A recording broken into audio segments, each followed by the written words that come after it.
Iya, malam hari ini saya ucapkan shalom.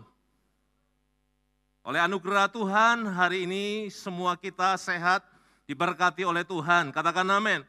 Baik Bapak Ibu, Saudara yang dikasihi oleh Tuhan, hari ini kita akan belajar satu kebenaran firman Tuhan yang berjudul yaitu takjub karena Yesus. Takjub karena Yesus. Saudara, kalau kita berbicara tentang takjub karena Yesus, semua kita pernah merasakan apa yang namanya takjub, saudara. Nah, biasanya rasa takjub itu disebabkan oleh sesuatu yang di luar nalar kita. Rasa takjub itu disebabkan oleh sesuatu yang di luar kemampuan kita. Dan karena itu belum pernah ada yang dapat melakukannya sebelumnya, saudara. Nah, Bapak Ibu yang dikasihi oleh Tuhan, bahwa setelah kita mengalami rasa takjub itu, apa yang terjadi? Diiringi dengan rasa salut pada pikiran kita, diiringi oleh rasa kagum di dalam pikiran kita, mata kita mulai berkonsentrasi kepada sesuatu yang kita rasakan bahwa hal itu adalah sesuatu yang aneh, sesuatu yang baru, sesuatu yang menurut kita adalah sesuatu yang mengherankan. Di samping itu yang terjadi ketika ada perasaan kagum, bibir kita mulai berdecak, kita mulai berkata, luar biasa itu. Bahkan kepada orang yang tidak menyaksikannya, kita akan berkata, tadi itu loh luar biasa yang aku saksikan. Bahkan cenderung juga kepada orang yang ikut menyaksikan, kita pun juga menyampaikan sesuatu yang luar biasa, sesuatu yang menunjukkan perasaan kagum. Itu adalah yang namanya takjub, saudara. Nah, hal ini terjadi pada orang-orang yang menyaksikan perbuatan Yesus. Saat itu di Kapernaum. Di Kapernaum, saudara, Yesus hadir di Kapernaum, di daerah Galilea. Di situ Yesus mengajar pada satu tempat yang bernama sinagoga. Sinagoga adalah tempat sembahyang orang Yahudi dalam lingkup skop yang kecil, saudara. Itu yang mereka lakukan. Saat itu Yesus hadir, Yesus mengajar di sana, dan singkat cerita yang terjadi apa, saudara? Di tengah-tengah Yesus mengajar, ada orang yang dirasuk oleh roh najis, kata Bible. Roh najis, ya roh jahat, mereka dirasuk oleh kuasa kegelapan. Tetapi apa yang dilakukan oleh Yesus? Yang dilakukan oleh Yesus, firman Tuhan berkata, Yesus menghardik orang yang dirasuk oleh roh jahat itu. Apa sih definisi dari menghardik?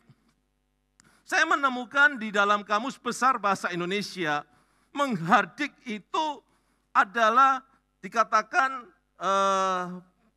berkata-kata dengan keras, membentak-bentak. Itu artinya menghardik. Saat ada orang yang dirasuk kuasa gelap, hadir di tengah-tengah Yesus sedang mengajar, Yesus menghardik. Yesus berkata, diam, keluarlah daripadanya. Bahkan yang lebih mencenggangkan lagi bagi kita semua, bagi kita aneh. Yang Yesus lakukan apa? Yesus melemparkan orang yang dirasuk oleh kuasa gelap itu di tengah-tengah kerumunan. Saudara, andai kata saudara pada posisi orang yang dirasuk oleh roh jahat, pasti ketika sadar ada perasaan malu. Kalau andai kata saudara adalah orang yang merupakan keluarga, kerabat dari orang yang dirasuk roh jahat, mungkin kita akan protes kepada Yesus. Yesus enggak salah caranya, kok enggak sopan banget, kok dilempar-lempar, seolah-olah dipermalukan di depan umum. Tetapi itulah cara Yesus.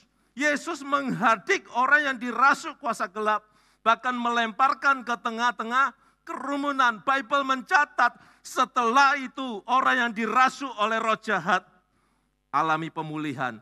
Orang yang dirasuk oleh roh jahat mengalami yang namanya kesembuhan. Saudara, kita lihat Lukas 4 ayat 36. Lukas 4 ayat 36 dikatakan, maka takjublah semua orang dan mereka berbicara seorang kepada yang lain, katanya, perkataan apa ini? Karena dengan otoritas dan kuasa dia memerintah roh-roh najis dan mereka pun keluar. Saudara, perhatikan kalimat yang berwarna ungu. Dikatakan takjublah semua orang. Semua orang yang ada di sekitar Yesus menjadi kagum akan apa yang Yesus lakukan. Semua orang yang menyaksikan apa yang Yesus kerjakan, mereka menjadi takjub, terheran-heran, saudara. Nah, sekarang tanyakan kepada diri kita, semua yang hadir di gedung ini, saudara, apakah masih punya perasaan takjub kepada Yesus? Beberapa kita oleh karena persoalan, saudara berdoa, memohon sesuatu kepada Tuhan, dan doa-doa saudara belum dijawab oleh Tuhan. Terkadang kita kecewa dengan Tuhan. Ketika dengar nama Yesus, kita tidak lagi takjub dengan Yesus. Kita malah kecewa. Ketika mendengar nama Yesus, ya sudah gak usah Yesus, gak usah dibahas tentang Yesus. Kenapa? Kita kecewa hati kita. Bulan ini kita berbicara tentang pemulihan hati, saudara. Di gereja YHS punya tema pemulihan hati. Beberapa kita mungkin pernah kecewa kepada Yesus karena doa saudara tidak pernah dijawab oleh Tuhan. Permohonan yang saudara naikkan di hadapan Tuhan, saudara belum menerimanya sampai saat ini. Tuhan Yesus tidak pernah salah. Saya mau katakan kepada setiap jemaat Tuhan yang hadir malam hari ini, Tuhan Yesus tidak pernah salah. Yang salah kita. Coba pernah nggak kita introspeksi diri? Kenapa kok belum dijawab? Ya, kita percaya Tuhan punya timing, punya waktu yang berbeda dengan waktu kita. Waktu Tuhan kairos, waktu kita namanya kronos. Bagi Tuhan 1 hari, bagi manusia 1 harinya Tuhan itu adalah 1000 tahun. Ya, 1000 tahun, bayangkan. Jadi di sini kita melihat ada perbedaan waktu. Tuhan punya cara untuk menolong kita. Tuhan punya waktu tersendiri untuk menolong setiap pergumulan kita. Malam hari ini bila dari antara saudara ada yang pernah kecewa dengan Tuhan oleh karena masalah di tengah-tengah pandemi saat ini, hari ini datang kepada Yesus. Katakan kepada Yesus, Tuhan ampuni aku. Aku salah selama ini. Sebab engkau tidak pernah salah, aku yang salah. Aku mau bertobat. Nah ini saudara, nah perasaan takjub itu harus ada di dalam diri kita, pribadi lepas pribadi. Kenapa? Dengan kita takjub ke Yesus, itu mendorong kita untuk bergairah ketika kita beribadah. Ketika kita punya perasaan takjub kepada Yesus, itu membuat kita bersemangat ketika melayani Tuhan. Ayo kita hari ini belajar, apa sih yang seringkali membuat kita menjadi takjub tentang Yesus. Yang pertama, di Lukas 4 ayat 32, dikatakan demikian, mereka takjub atas pengajarannya karena perkataannya disertai dengan kuasa. Mereka itu siapa? Orang-orang yang ada di sekitar Yesus. Ketika Yesus sedang mengajar, mereka takjub kepada Yesus atas perkataan Yesus. Perkataan Yesus bukan perkataan asal berkata-kata saja. Tetapi perkataan Yesus, firman Tuhan mencatat disertai kuasa. Katakan amin. Perkataan Yesus itu ada kuasa, saudara. Nah, rasa takjub dialami oleh orang-orang yang mendengarkan pengajaran Yesus saat itu. Sebab Yesus mengajar sebagai orang yang berkuasa. Tidak seperti ahli-ahli Taurat. Mereka punya pengetahuan di pikiran mereka. Mereka punya pengetahuan teologi. Tetapi mereka tidak bisa menerapkannya, bahkan cenderung tidak ada kuasa. Pengetahuan hanya sekedar pengetahuan. Tetapi hari ini firman Tuhan yang saudara dengar hari ini firman Tuhan yang saudara terima bukan hanya berhenti sampai di pengetahuan kita, tetapi ayo kita semua di tempat ini belajar lewat firman Tuhan yang kita dengar, itu menjadi kuasa yang mengalir. Ada iman di dalam diri kita yang membuat kita bisa menghadapi segala situasi kondisi yang kita hadapi hari-hari ini. Saudara, Yesus mengasihi setiap kita. Yesus mengasihi setiap saudara, tidak peduli siapapun. Semua kita bisa dipakai oleh Tuhan. Kalau Bapa kita di sorga, Bapa Yahweh, ketika Dia menciptakan segala sesuatu di muka bumi ini, dengan Dia berfirman, ketika Dia menciptakan langit bumi serta segala isinya, jadilah terang, jadilah cakrawala, jadilah tumbuh-tumbuhan, jadilah binatang darat, binatang laut, binatang udara. Semua terjadi karena apa? Karena Yesus berfirman. Karena Bapa Yahweh berfirman. Berfirman itu pakai apa ya? Berfirman itu pakai apa? Mulut, perkataan. Karena itu hati-hati setiap apa yang diucapkan oleh kita. Biarlah perkataan kita bukanlah perkataan sia-sia.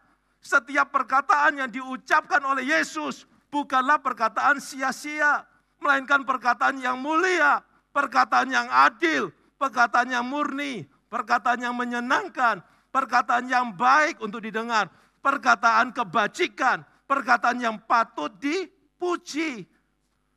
Dia Bapa kita anaknya, kita meneladani Bapa di surga. Katakan amin. Saudara, ada satu ilustrasi. Suatu hari ada seorang dokter bernama Masaru Emoto, seorang ilmuwan dari Jepang. Selama bertahun-tahun melakukan sebuah riset atau eksperimen terhadap yang namanya air. Hasil penelitian ini kemudian ia publikasikan di dalam bukunya yang berjudul The Hidden Message in the Water. Ini bukunya saudara. Nah, di dalam buku ini menjelaskan ternyata air dapat menyerap, menyimpan, dan bereaksi terhadap emosi manusia yang dipaparkan terhadapnya. Suatu saat Dr. Emoto ini menyiapkan dua wadah. Yang satu gelas bening, ya, gelas kaca bening. Yang satu juga gelas kaca bening, sama-sama diisi air. Ini juga diisi air. Kepada gelas yang satu, air selalu diucapkan dengan kata-kata yang positif. Kata-kata pujian, suara musik yang indah. Maka yang terjadi apa? Terbentuk kristal-kristal molekul airnya saat dilihat dengan mikroskop. Ada elektron yang menunjukkan suatu konfigurasi yang indah, menakjubkan. Saudara, ini saudara, ketika diucapkan kata-kata thank you, bentuknya cantik kan? Ketika diucapkan kata wisdom, hikmat, bentuknya cantik. Ketika diucapkan kata truth, bentuknya cantik. Ketika diucapkan kata eternal, kekekalan, bentuknya terlihat cantik. Ketika diucapkan kata angel, malaikat, bentuknya tetap cantik. Ketika diucapkan kata I love you, tetap kelihatan cantik. Ketika diucapkan kata damai, cantik pula saudara. Tetapi pada gelas yang lain, air selalu diucapkan dengan perkataan yang negatif. Kata-kata yang berisi ekspresi ujaran kebencian, suara musik yang gaduh, hingar-bingar. Maka yang terjadi apa? Kristal-kristal molekulnya akan bereaksi dengan menampilkan konfigurasi yang berantakan pula, buruk, bahkan menakutkan. Sebagaimana itu saudara, kalau kita menyaksikan dari gambar ini, saudara, you fool, gelas yang satu diucapkan kata-kata yang negatif. Kamu bodoh, you fool. Yang terjadi apa? Bentuknya aneh kan? Kacau kan? Lalu diucapkan apa? You make me sick, kamu membuat aku sakit. Hasilnya juga jelek. Ketika diucapkan kata evil, kejahatan, jelek. Saudara, di sini ada dua gambar air yang berpolusi sebelum didoakan dan air yang berpolusi setelah digunakan. Saudara lihat perbedaannya. Beda kan? Tubuh manusia, tubuh saya, tubuh saudara, itu terdiri 70% itu air. Tubuh orang yang di samping kita, istri kita, suami kita, anak-anak kita juga terdiri atas air. Karena itu biarlah kita mengucapkan kata-kata yang baik kepada orang-orang di sekitar kita. Bukan kata-kata, kamu bodoh, gak bisa kerja, kapan pintarnya. Tuh, yang terjadi apa? Ya orang itu gak bisa kerja terus. Demikian juga anak kita. Kamu bodoh. Lalu anak membuat sebuah label di dalam pikirannya. Kata papa mamaku, aku anak yang bodoh. Jadilah bodoh sungguhan. Coba kita ganti kata ini. Maksudnya sama, tapi penyampaiannya berbeda. Bisa enggak? Nah, papa tahu kamu bisa lebih baik dari sekarang. Maksudnya apa? Supaya anak ini berubah jadi lebih baik. Dibandingkan gini, kamu loh bodoh. Sampai kapan kamu pintar? Ya jadinya ya seperti itu anak saudara. Kapan berubahnya kalau kita sebagai orang tua punya anak? Biarlah itu adalah kata-kata pujian, bukan kata-kata penghakiman. Hari penghakiman nanti kita harus mempertanggungjawabkan setiap perkataan kita. Saudara, apa yang kita ucapkan itu akan dipertanggungjawabkan di hadapan Tuhan. Ada satu statement berkata, mulutmu harimaumu. Amsal berkata, hidup dan mati dikuasai oleh lidah. Siapa suka menggemakannya akan memakan buahnya. Kalau engkau ingin mengecap buah yang baik, ucapkan yang baik. Katakan amin. Kecuali saudara mau mengecap buah yang enggak baik, perkatakan yang enggak baik. Ketika engkau alami pergumulan, ketika engkau alami persoalan, segala yang datang menghampirimu, serasa engkau enggak mampu, ganti kata-kata saudara. Ucapkan apa? Pasti selesai. Aku ditolong Tuhan. Ketika engkau sakit, engkau berkata apa? Aku sehat, aku sembuh. Saudara, ucapkan kata-kata yang baik. Maka saya percaya, seperti yang kau imani, seperti yang kau perkatakan, tiba-tiba segala pergumulan saudara dapatkan solusi. Alami pertolongan Tuhan, alami mujizat Tuhan Yesus. Tepuk tangan buat Tuhan Yesus kita. Setiap perkataan adalah perkataan yang mempermuliakan Tuhan. Sehingga boleh menjadi berkat buat jiwa-jiwa di sekitar kita. Katakan amin. Nah ini yang Tuhan mau. Yang kedua, saudara kita melihat satu ayat di Lukas 4 ayat 35. Dikatakan, tetapi Yesus menghardiknya. Diam, keluarlah daripadanya. Saudara, Yesus menghardiknya orang yang dirasuk tadi. Diam, keluarlah daripadanya. Jadi yang kedua,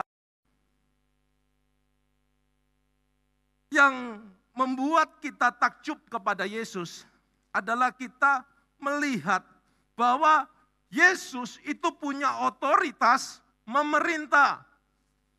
Dalam beberapa ayat menunjukkan bahwa Tuhan Yesus punya otoritas memerintah. Memerintah apa? Ayo kita lihat. Kalau kita perhatikan di Matius 17 ayat 18, gak usah dibaca. Markus 1 ayat 25, dan di Markus 9 ayat 25, di Lukas 4 ayat 35, di Lukas 9 ayat 42, di situ diceritakan bahwa Yesus punya otoritas memerintah roh jahat. Termasuk tadi ayat yang kita baca, Yesus menghardik orang yang dirasuk oleh roh najis, roh jahat. Jadi Yesus punya otoritas memerintah atas roh jahat. Yang kedua, Yesus bisa mempunyai otoritas atas apa?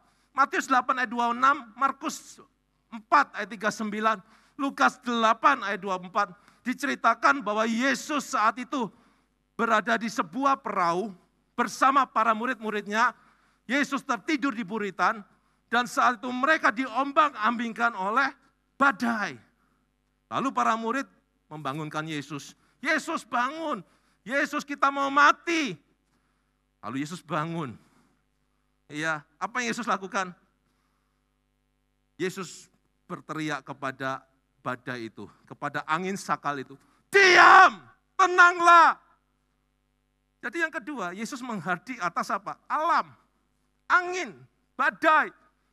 Badai kehidupan saudara boleh datang, tapi engkau punya otoritas untuk memerintah badai itu. Katakan dalam nama Yesus, badai persoalan dalam hidupku, sekarang aku perintahkan, pergi dalam nama Yesus. Engkau punya otoritas seperti Yesus.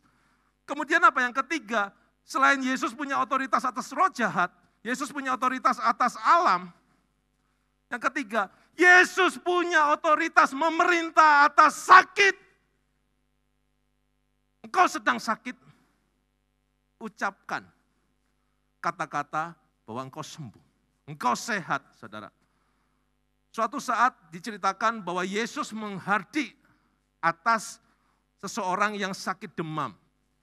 Jadi sakit demam pun bisa dihardik dalam nama Yesus. Kalau dulu kita berkata demam itu penyakit biasa, coba sekarang. Ayo, di tengah-tengah pandemi, demam dikit, jangan-jangan corona. Tes deh, kamu tes deh. Ya, antigen, swab, PCR. Loh, kenapa kita takut? Yesus bisa menghardik penyakit demam. Karena Tuhan Yesus yang menciptakan segala-galanya, Dia punya otoritas memerintah segala-galanya. Namun Dia tidak mempergunakan otoritasnya dengan semena-mena. Dia Tuhan Yesus yang senantiasa bertanggung jawab atas apa yang Dia sudah mulai. Dia adalah Tuhan yang memiliki otoritas memerintah atas ciptaannya. Kita pun sebagai anak-anaknya, saya saudara sebagai ciptaannya, punya otoritas memerintah. Katakan amin. Kalau saudara lihat satu ayat, bagaimana ketika di penciptaan, Kejadian 1 ayat 28, Elohim memberkati mereka. Elohim berfirman kepada mereka ini siapa? Adam dan Hawa, beranak cuculah dan bertambah banyaklah, penuhilah bumi dan taklukkanlah itu. Berkuasalah atas ikan di laut, atas burung di udara, atas segala binatang yang merayap di bumi. Saudara, karena itu setiap kita tidak perlu takut terhadap iblis, roh jahat. Malam-malam mau ke toilet, bangunkan kakaknya. Kak, bangun dong, temani aku ke toilet. Suami istri bangunin suaminya. Yang temani aku dong, mau ke toilet, digoyang-goyang sampai bangun. Kenapa? Kita masih punya perasaan takut. Saudara, ketahuilah, iblis di bawah kaki kita. Amin. Engkau punya otoritas untuk memerintah iblis.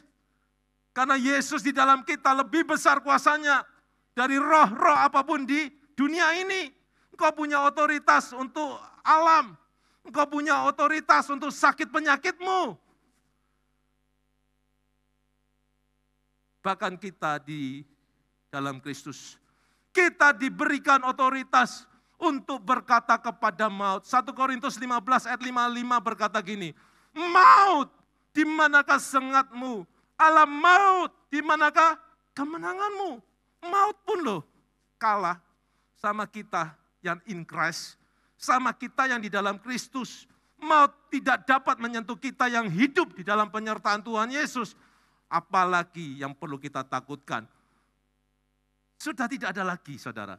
Dalam nama Yesus, segala sakit penyakit, kelemahan, keterpurukan tidak akan berani melekat kepada kita. Sebab saya, saudara, punya otoritas untuk memerintah. Tepuk tangan buat Tuhan Yesus. Yang ketiga sekarang. Yang menarik dari Tuhan Yesus itu apa? Caranya yang unik. Lukas 4 ayat 35. Dengan melemparkan dia ke tengah-tengah orang banyak, keluarlah roh jahat itu tanpa menyakitinya sama sekali. Saudara, waktu Yesus mengusir roh jahat, dia membuang orang itu di tengah-tengah kerumunan. Bukankah caranya unik? Untuk mengusir roh jahat, caranya kok aneh ya. harus dibuang. Kita nggak bisa mengatur Tuhan dengan cara kita. Andai kata saudara pada situasi saat itu melihat cara Yesus mengusir roh jahat, pasti kita akan protes kepada Yesus. Kita pasti berasa, kok aneh ya yang Yesus lakukan. Yesus melemparkan orang yang kerasukan roh jahat tersebut ke tengah-tengah orang banyak. Kita mungkin bertanya-tanya dalam hati, kok cara Yesus kasar sih? Kok cara Yesus terkesan mempermalukan orang yang kerasukan sih? Harusnya kan dipanggil 4 mata untuk didoakan, dikasih minyak urapan. Kan seringkali kita seperti itu. Apakah nggak ada cara yang lain, yang lebih baik, yang lebih sopan gitu? Ketika saudara mempertanyakan dengan pertanyaan-pertanyaan seperti tadi, tanpa sadar saudara terjebak dalam dosa kesombongan. Seolah-olah saudara lebih tahu, lebih hebat dari Yesus. Saudara mendikte Yesus. Saudara sedang terjebak pada cara pandang yang salah. Saudara berpikir apa yang dilakukan Yesus itu salah. Saudara benar. Tapi apakah yang baik menurut pandangan kita adalah benar di mata Yesus? Belum tentu saudara. Biarlah hari ini, malam ini, izinkan Yesus yang bertindak untuk menolong saya, menolong saudara. Lewat kuasa, lewat mujizatnya, lewat caranya yang ajaib, caranya yang unik. Tepuk tangan buat Tuhan Yesus kita. Biarlah ini mengingatkan kepada setiap kita. Kita takjub kepada Yesus melalui 3 hal. Apa yang kita lihat? Yang pertama, perkataannya yang disertai kuasa. Yang kedua, otoritas memerintah. Yang ketiga, Yesus punya cara yang unik untuk menolong setiap saudara. Hari ini, biarlah saudara tidak perlu meragukan Yesus. Tetap percaya Yesus, tetap percaya Yesus, tetap berharap kepada pertolongannya. Dia tidak pernah terlambat untuk menolong setiap kita. Amin. Baik, sama-sama kita bangkit berdiri. Saya undang tim musik pujian. Kita bersyukur kepada Tuhan. Tuhan, sampai detik ini, kalau dari antara kami ada yang mulai kehilangan cinta mula-mula kami kepada Engkau, oleh karena kekecewaan, sakit hati kami, hari ini kami percaya Engkau memulihkan setiap anak-anak-Mu Tuhan, yang hadir di dalam ibadah keempat ini. Tuhan, jamah setiap anak-anak-Mu. Engkau hadir dalam setiap hati anak-anak-Mu Tuhan. Segala bentuk sakit hati, kekecewaan mereka kepada Engkau Tuhan, pulihkan hari ini. Biarlah kami mempunyai rasa takjub kepada Yesus. Kami tetap mengagumi Engkau sebagai Tuhan yang dahsyat, Tuhan yang hebat, Tuhan Yesus yang luar biasa atas kami Tuhan. Terima kasih buat penyertaan-Mu sepanjang tahun-tahun kami kemarin. Dan kami percaya di tahun-tahun ke depan kami tetap ditolong oleh Tuhan. Kebaikan Tuhan Yesus senantiasa dilanjutkan dalam hidup kami dan keluarga kami. Terima kasih Tuhan. Kami mengucap syukur malam hari ini. Di dalam Kristus Yesus, semua yang percaya ditolong Tuhan, diberkati Yesus, bersama-sama kita berkata, amin. Puji nama Tuhan. Silakan saudara duduk kembali.